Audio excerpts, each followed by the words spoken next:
সবকিছুই ঠিক আছে। কিন্তু কি বলতো? মানে জগন্নাথ মন্দির, জগন্নাথের পুজো দেব ওই মানে আমাদের চোখের সামনে সবসময় পুরীটাই মনে হয় ভাসে।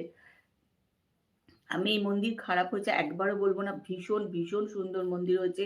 ঠাকুরও খুব সুন্দর দেখলেই তোমার ভক্তি হবে। সবই ঠিক আছে।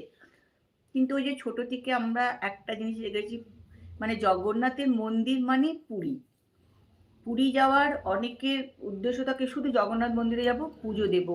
আবার অনেকে থাকে মানে সমুদ্র ভালোবাসে যারা। আমার যেমন সমুদ্রও ভালো লাগে।